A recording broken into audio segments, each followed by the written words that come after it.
Hi everybody, Teresa here, High Mesa Standards, and today I am just jumping on here because tomorrow is tail docking day and dew claw removal for the puppies.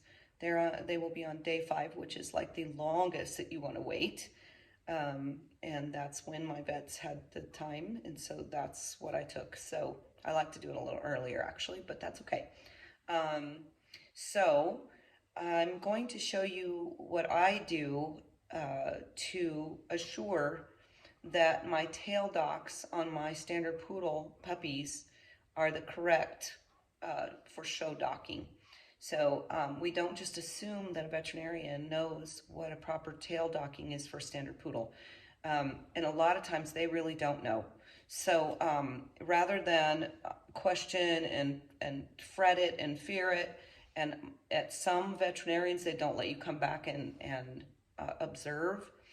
And so rather than get all stressed out about that, I have learned that my easiest course of action is what I'm going to show you here. So this is how I do this.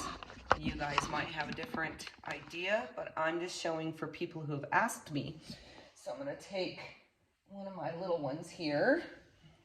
This is Sunshine, and she's got the yellow collar. She's our little sable. And so what I do, and I've already done all these guys, so I'm going to show you because they were being very wiggly and it's really hard to show you. So I turn them around this way. I take their little foot in the back and I find their heel, which is right here. I take their heel up into their rear and then stretch it out to their tail. And I stretch the tail. She's not gonna let me.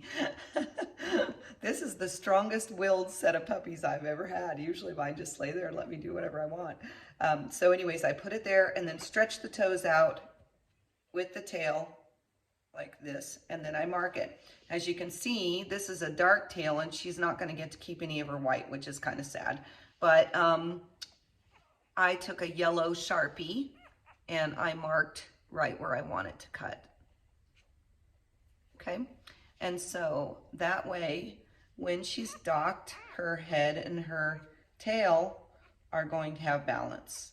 So it won't be too short like a little bunny tail. There's nothing that I detest more than when the veterinarian or a friend of mine comes back with a litter of puppies and the tail is cut way back here.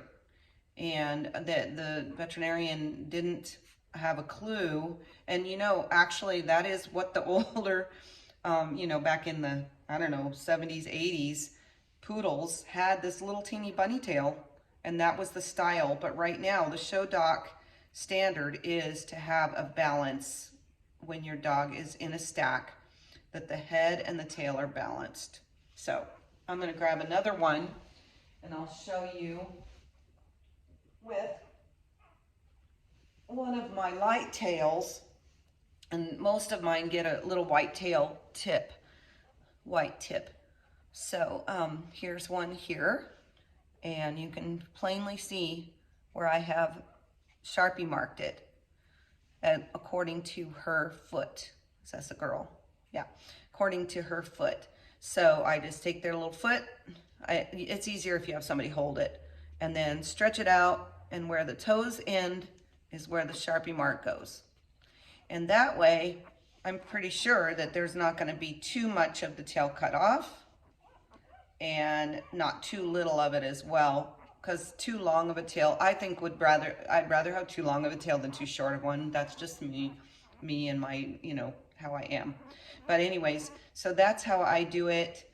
I hope this helps with anybody who is just fretting it and worried, and this way you can just know they're not going to make a mistake more than likely with that kind of a mark. They just take their clipper and they clip it real quick. It's faster for them. They enjoy it. There's no guessing for them, so they don't go, I'm sorry, I didn't know where you wanted this one because this one had white and this one didn't. You know, I mean, it just is, it takes all the guesswork out and all the stress for you and the veterinarian. So I hope this helps, and if it doesn't, then maybe this will. Look at that sweet face. Blessings.